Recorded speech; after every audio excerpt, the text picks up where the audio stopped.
এই শোনো, আমার জন্য গ্রিন টি আইনো তো, শরীরের ওজন অনেক বেড়ে গেছে, কমাতে হবে। গ্রিন টি খাইলে তোমার ওজন কমবে না, যারা পাহাড়ের নিচে থাকে তাদের ওজন কমবে। বুঝলাম না, পাহাড়ের নিচে যারা থাকে তাদের ওজন কমবে আর আমার ওজন কেন কমবে না? কারণ ওরা 2 বেলা গ্রিন টি আনতে পাহাড়ের মাথায় ওঠে।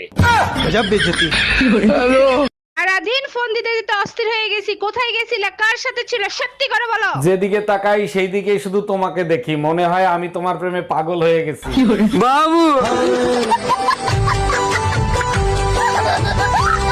এই শুনছো, গরম চলে আসছে, আমি একটু মার্কেটে গেলাম, পাতলা কাপড় চোপড় কিনতে হবে। আচ্ছা শোনো, আলমারির ডয়ারে 2 লাখ টাকা আছে, টাকা 2 লাখ ব্যাংকে জমা করে দিয়ে এসো। আচ্ছা, ওই 2 লাখ টাকা নিয়ে যদি আমি পলায় চলে যাই তাহলে তুমি কি করবা? যদি পলায়ে চলে যাও তাহলে এক কাজ করো, সেকেন্ড ডয়ারে আরো 2 লাখ আছে, ওই 2 লাখও নিয়ে যাও।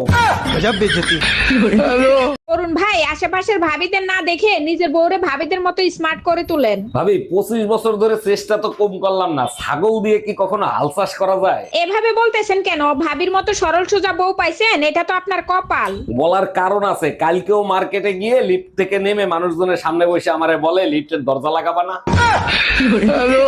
এই নাও পড়ো এটা। তুই যদি আমার বউকে না ছাড়স তাইলে তোরে আর বাঁচতে দেব না। এবার বলো কি বুঝলা? কেউ কাউকে ধুমকি দিচ্ছে। কেউ কাউকে না, তোমাকে ধুমকি দিচ্ছে।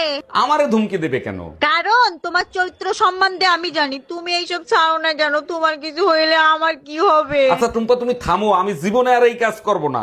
1 মিনিট, এখানে তো নাম লেখে নাই, কার বউকে ছাড়বো? তুই আসলেই একটা চরিত্রহীন লম্পট। শোনো, আমরা মেয়েরাও না সবকিছু করতে পারি, এমন কোনো কাজ নেই যা তোমরা ছেলেরা পারো আর আমরা পারি না। একটা কাজ তোমরা পারো না, সেটা শুধু ছেলেরাই পারে।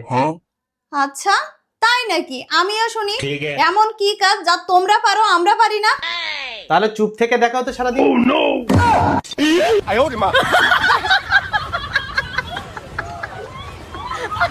কেরে মরমি, তুই এনে মন বেজার করে বয়া সাকা। কি আর কমু দাদি, যা রাতে আমি দৌড়ি হেতি আমার সাইডে থিয়ে জায়গা, আমি আর বিশ্বাসী মানুষ পাইলাম না। বিশ্বাসী বস্তু একটাই আছে, সেটা হলো কারেন্টের তার।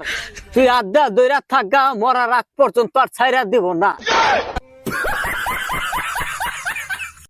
আচ্ছা মা, কও তো এই পৃথিবীতে সবচেয়ে ভালো পুরুষ মানুষকে? কেডাই আবার? আমার বাপ। আমার বাপ, আমার বাপের মতো ভালো পুরুষ মানুষ এই পৃথিবীতে আর একটাও না। আর সবচেয়ে খারাপ পুরুষ? কেডাই আবার? তোর বাপ, তোর বাপ।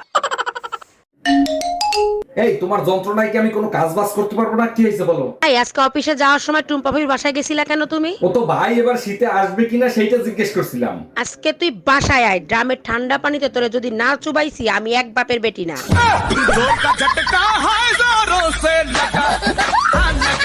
যখনই বাসায় আসো তখনই হিসেব নিকেশ করো। কিসের হিসেব নিকাশ করো তুমি? জানো মায়া, বিয়ের সময় 5 লাখ ছিল, এখন 50 লাখ হয়ে গেছে।